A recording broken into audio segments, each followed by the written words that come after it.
TMC સાંસદ બન્યા બાદ યુસુફ પઠાણની મુશ્કેલીઓ વધી ગઈ છે, કારણ કે યુસુફ પઠાણ પર વડોદરા મહાપાલિકાના પ્લોટ પર કબજો કર્યાનો આરોપ છે। ભાજપના પૂર્વ કાઉન્સિલર વિજય પવારે કબજે કરાયેલી જમીનનો પ્લોટ ખાલી કરાવવા માટે પણ માંગ કરી છે। યુસુફ પઠાણે મહાપાલિકા પ્લોટ પર દિવાલ અને તબેલો બાંધી દીધો હતો। યુસુફ પઠાણે વર્ષ 2012માં જમીન વેચાણે લેવાની માંગ કરી હતી।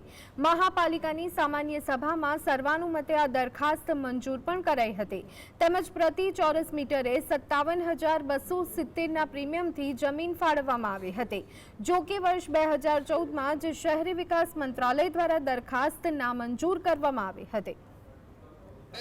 કમિશનરશ્રીને એવી રજૂઆત હતી કે ભાઈ અત્યારે અગ્નિકાંડ જે રાજકોટ અગ્નિકાંડ થયો અને જે પ્રમાણે વડોદરા શહેરની અંદર ગેરકાયદેસર બાંધકામ હોય કે ફાયર હાઉસિંગ હોય કે રોડના દબાણ હોય કે સરકારી જગાની અંદર દબાણ હોય તે તાત્કાલિક અસરથી અત્યારે દૂર કરી રહ્યા છે।